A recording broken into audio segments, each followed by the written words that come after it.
Ma'asyiral muslimin, saya kira sebagian besar dari macam-macam bala ini sudah tertimpa kepada kaum muslim di mana-mana.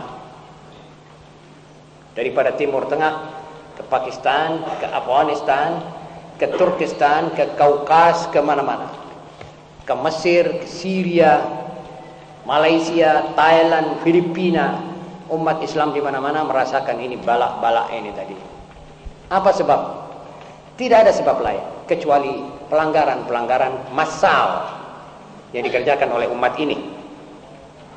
Pelanggaran kepada tata tertib yang dimaukan oleh Tuhan mereka yang sudah diikrarkan bahwa tiada Tuhan melainkan Engkau. Kalau orang lain saya tidak masuk dalam acara ini. Orang lain belum mengimankan kepada Allah yang esa, atau masih ragu-ragu, fahum fi raibihim yataraddadun. Ada orang mengaku Tuhan yang Maha Esa, tetapi dia bilang dan tidak perlu beragama. Keesaan Tuhan diakui, tetapi agama tidak dimestikan. Itu Tuhan yang bagaimana itu, saudara-saudara? Jadi itulah masih ragu, nah belum mancap betul tentang ketuhanan ini apa. Akhirnya nyepak nyandunglah umat ini, yang beragama, yang tidak beragama, yang masih perlu direvisi atau dibetulkan kepercayaannya, sirnalah kebenaran itu di tengah-tengah masyarakat.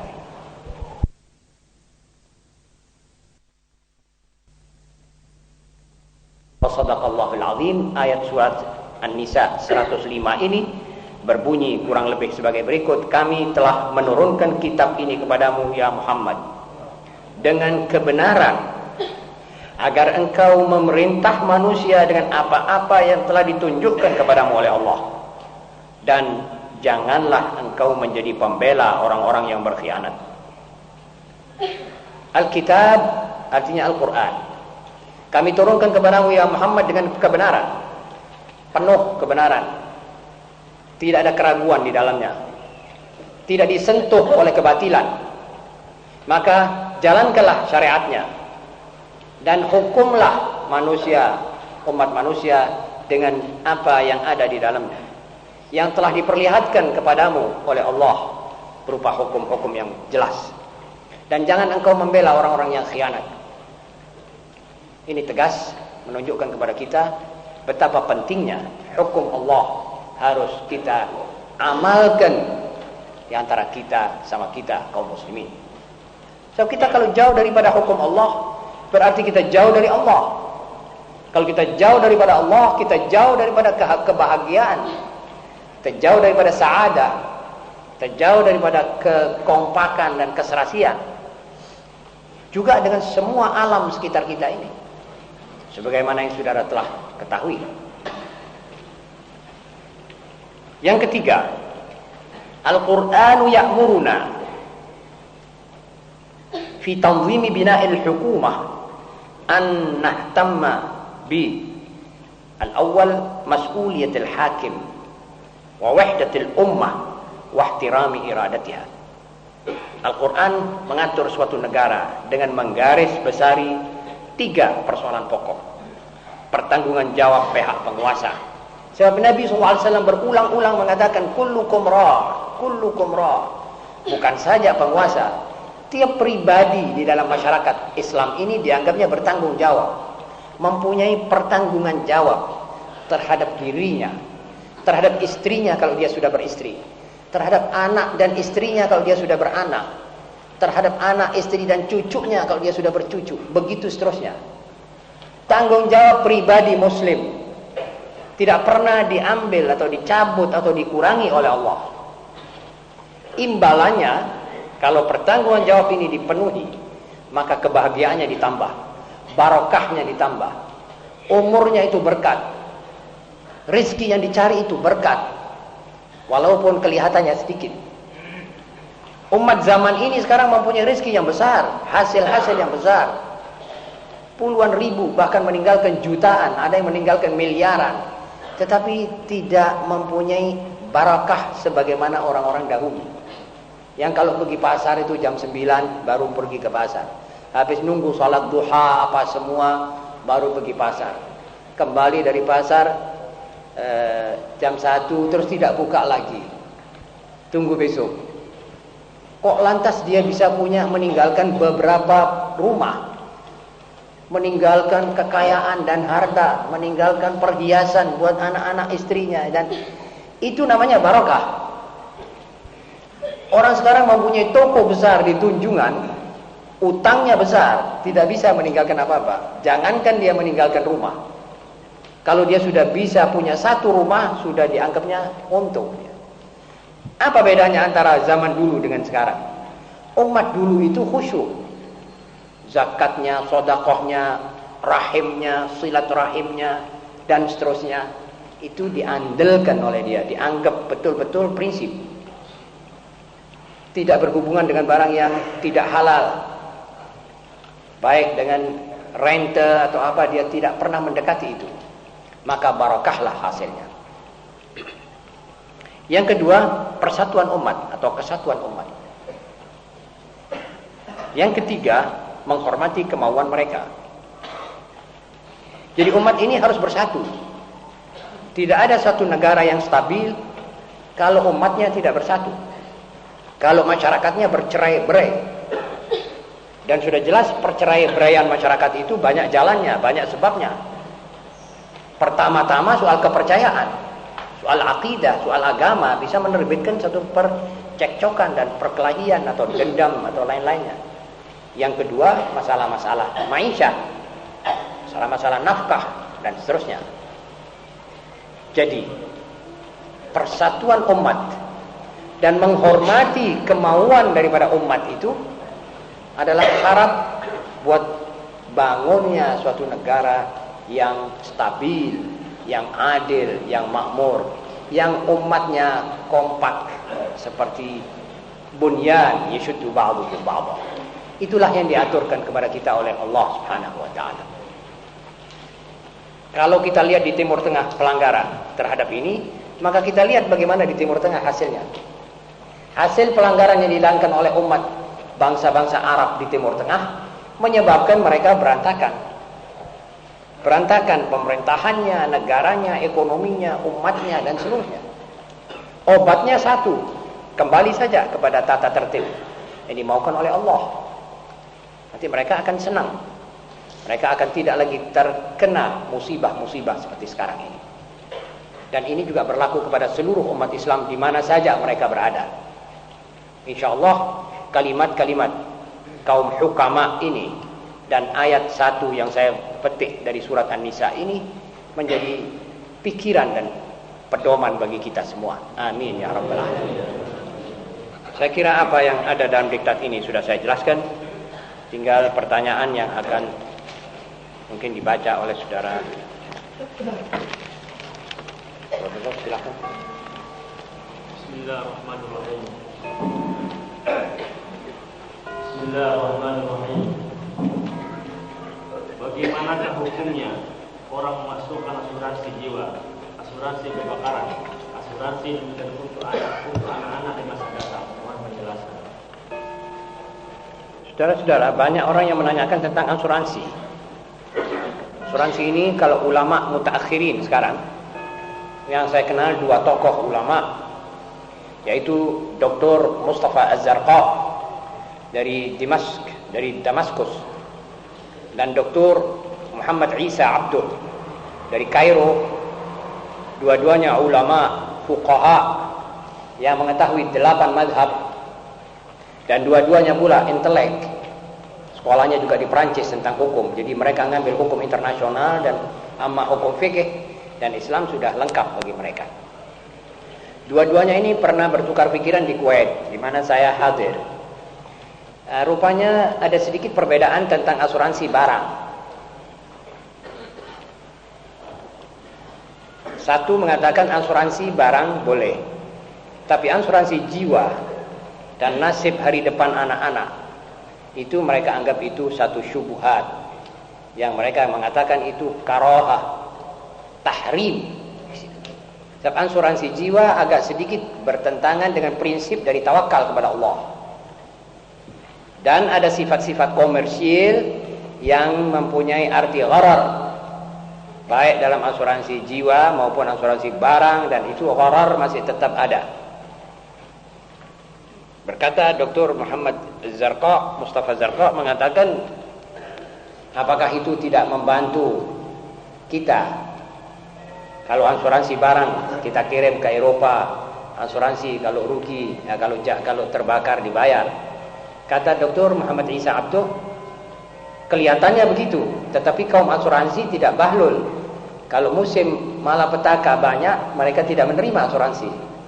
Waktu Perang Dunia Kedua, syarikat-syarikat asuransi tutup. Tidak mau mengasuransikan beras yang mau dikirim kepada umat yang hampir kelaparan di satu pulau. Karena mereka tahu bahwa nanti mereka akan ganti, tidak mau rugi mereka. Jadi sifat pertolongan sudah tidak lahir, tidak tampak lagi. Jadi soalnya sebetulnya komersial. Kemudian asuransi jiwa agak sedikit bertolak belakang dengan tawakal kepada Allah. Juga mengasuransikan anak-anak. Persis kira-kira 10 hari yang lalu di Gresik ada salah seorang dokter gigi menanyakan kepada saya ini akan mengasuransikan anak-anak saya. Saya juga jawab apa yang dikatakan oleh para ulama tadi yang saya kenal. Lalu saya bilang sebetulnya asuransi anak-anak pun tidak mustahak sekali kepada seorang muslim. Sebab kita yakin bahwa anak-anak kita punya rezeki ini, rezekinya anak-anak ini akan dijamin oleh Allah. Kita asuransikan atau tidak? Nenek moyang kita dari zaman-zaman berzaman tidak pernah mengasuransikan. Tapi alhamdulillah anak-anaknya yang dapat rezeki banyak ya dapat banyak, yang dapat sedikit ya sedikit, seperti mana yang sudah ditentukan oleh Allah Subhanahu wa taala dalam kitab dan Lauhul Mahfuznya. Sayyidina Umar bin Abdul Aziz waktu ditanya, bagaimana apa Tuhan tidak khalifah tidak meninggalkan apa-apa buat anaknya? Dia bilang, saya punya anak-anak ini adalah manusia. Kalau mereka ini anak soleh, tidak perlu saya tinggali apa-apa. Allahu yatawalla shalihin. Allah akan mengurus persoalan orang-orang yang soleh. Rezekinya akan dimurahkan, rezekinya akan digampangkan, dan dari mana-mana akan datang rezeki mereka. Buat apa saya tinggali apa-apa? Lah kalau memang ini anak mau jadi anak yang tidak soleh, buat apa saya tumpukkan harta untuk dia? Menjadi bahan untuk kekejaman buat dia, untuk menambah semangat kedurjanaan. Walaupun hal itu harus kita pikirkan, tetapi tidak kita serahkan sebulatnya kepada kaum asuransi untuk memikirkan nasib anak kita di kemudian hari. Selama kita mendidik mereka dengan baik, selama kita atur iman dan tauhid serta akhlak mereka, maka insya Allah mereka menjadi anak yang soleh dan rezekinya gampang dan mudah didapat. Sekian. Sebagian kaum muslimin beranggapan bahwa ahli berantai, ahli minum dan lain-lain kalau mati tidak akan diterima oleh Allah kalau belum bertaubat, dan akhirnya roh tersebut akan dihantu yang menakut-nakuti orang. Pertanyaan: benar anggapan tersebut? Bila benar, apakah pernah diceritakan oleh Nabi Sallallahu Alaihi Wasallam? Yang saya ingat dalam Al-Quran, orang-orang yang dianggap tidak dibukakan pintu langit untuk rohnya adalah manusia-manusia kafir dan manusia-manusia munafik. Sebab di langit itu tidak bisa orang berbicara tentang atau roh yang naik yang dia pernah mengimankan bahwa Tuhan ini tidak satu. Tidak bisa ke situ. Di situ itu tempat padat yang tidak bisa orang bicara tentang hal yang lain daripada la ilaha illallah.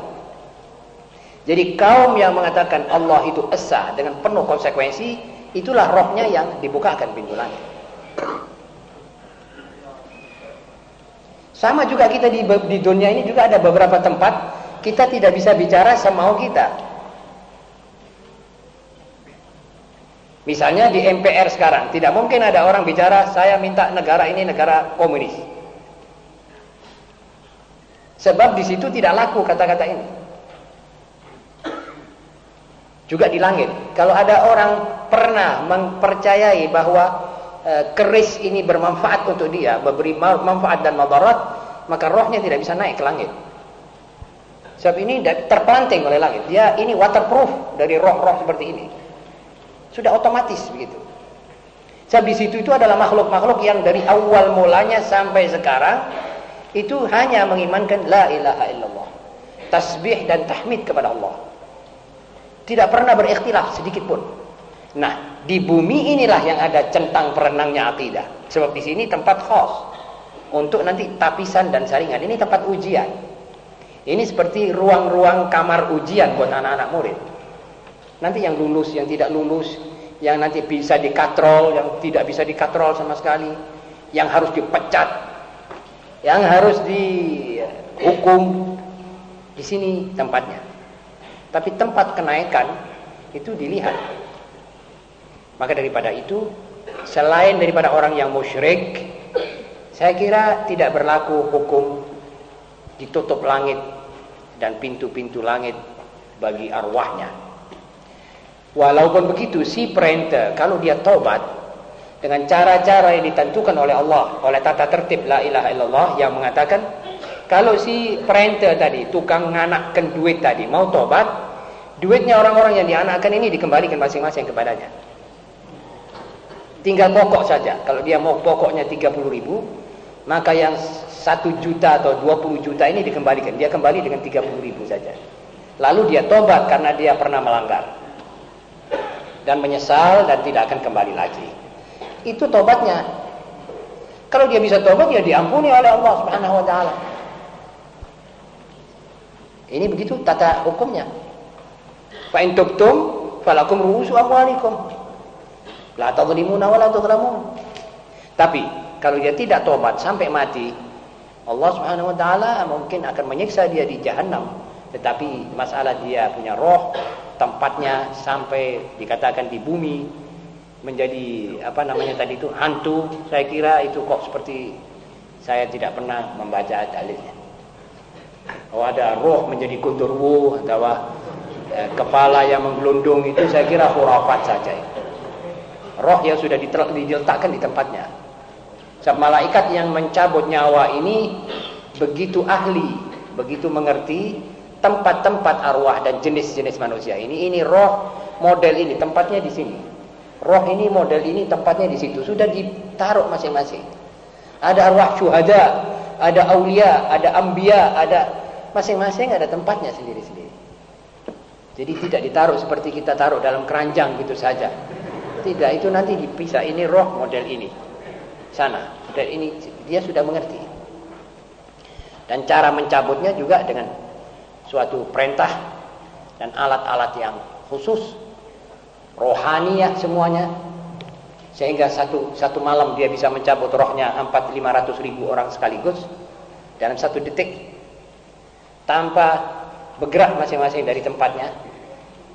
Mungkin ya cara-cara elektronik yang atau super elektronik, sehingga roh itu bisa tertarik dari satu bayangan saja, dari Israel alaihissalam.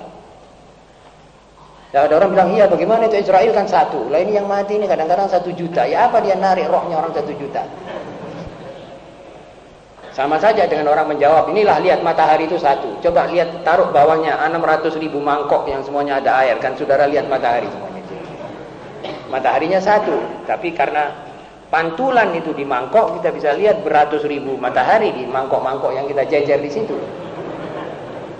Jadi Israel itu 1. Mungkin cahayanya atau daya-daya itu melihat wajah-wajah orang yang sudah mesti dicabut rohnya, bisa tertarik saja rohnya dengan biasa. Sekian, saudara-saudara. Ada lagi pertanyaan? B. Bila tidak, apakah mereka itu mengikuti paham animis? Kurang jelas, sudah. Coba dibaca lagi. B. Bila tidak, apakah mereka itu mengikuti paham animis? Saya tidak mengerti. Tapi yang sudah jelas, kaum animis lah yang menganggap ada roh inkarnasi, roh pindah badan, roh ganggu orang. Saya kira kaum animis. Kalau muslimin sudah jelas bahwa roh itu sudah tidak kembali lagi ke jasadnya maupun mengganggu orang di tempat itu. Orang-orang barat mulai membuat satu khurafat juga. Kaum yang mendatangkan roh itu mengatakan roh bisa didatangkan. Tetapi orang sampai sekarang mengatakan roh mana? Ada roh, ada duplikat roh. Ada roh insan, ada qarin. Itu sampai sekarang tidak jelas yang mana yang sebenarnya yang didatangkan ini. Walaupun pernah orang mendengar ada suara ada tulisan seperti jailangkong itu. Apakah itu roh? Apakah memang bukan roh tapi jin yang liwat main guyonan sama orang itu? Kita kan tidak kelihatan. Yang melihat itu yang sana. Setan melihat kita, jin melihat kita, tapi kita tidak melihat mereka. Jadi yang mana yang nulis ini, jailangkong ini? Jin, apa syaitan, apa roh yang kita panggil? Kalau syaitan dia sudah kenal ini orang misalnya. Karena dia pernah goda. Dia sudah kenal. Oh ini orang wataknya begini, ini orang jawabannya begini. Dia jawabkan atas nama orang itu. Orang itu tidak ada di tempat. Tidak itu yang datang, bisa saja. Jadi masalah ini masih masalah tanda tanya. Lebih baik kita ambil apa yang sudah jelas. Zahir, yaitu rohnya manusia kalau dicabut tidak kembali lagi ke badan. Kecuali pada waktu di mana waktu kebangkitan seluruh manusia. Sekian. Pertanyaannya yang terakhir. Mengenai cabang iman yang paling rendah adalah membersihkan barang yang membahayakan orang berjalan. Seumpama orang muslim menjalankan tersebut tanpa niat, apakah itu sudah termasuk iman ataukah belum? Saudara-saudara, prinsip daripada segala perbuatan itu dengan niatnya. Jadi kalau kita tidak ada niat, ya tidak ada kontak dengan Allah yang kita niati. Sehingga dia tidak berkewajiban dan tidak merasa pantas memberi upah apa-apa kepada hambanya. Jadi kalau saya misalnya membersihkan jalan daripada beberapa paku, tetapi saya tidak niat ini imatatul adza 'anil thariq, tidak dapat apa-apa, ya berbuat seperti yang mana sudah kita lakukan. Tetapi kalau saya membuang itu paku dengan niat bahwa saya bertakarrub kepada Allah, membuang ini supaya tidak mengganggu kakinya orang, saya dapat pahala karena Allah. Allah nanti menyambut. Kalau ada amal soleh naik dari atas, turunlah balasan dan jawabannya, persennya. Kalau tidak ada amal soleh naik, tidak ada persen turun. Atau itu amal soleh mendatar saja, kena bumi sendiri. Niatnya ke bumi, tidak niat yang dikatakan amal soleh. Kalau amal soleh itu karena Allah, dan Allah nanti yang akan membalas. Jadi segala sesuatu dasarnya niat. Wa shadaqa Rasulullah sallallahu alaihi wasallam, innamal a'malu binniyat wa innamal likulli imri'in ma nawa. Yang menentukan tiap amal adalah niatnya amal itu.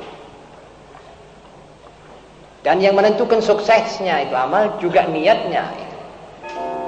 Karena itu saudara-saudara, kita semua hendaknya ingat selalu kalau mau berbuat baik, hendaknya ada niat untuk Allah lah kita berbuat baik. Sekian saudara-saudara, pertanyaan telah kita jawab. Mudah-mudahan kita sama-sama kembali membawa manfaat dalam hal ini. Ya Rabbana tarafna bi annana tarafna wa annana asrafna ala lada asrafna fatum alayna tawba waghfir li kulli hawba wastur lana al-awradi wa amin ar-rawadi waghfir li walidina wa mauludina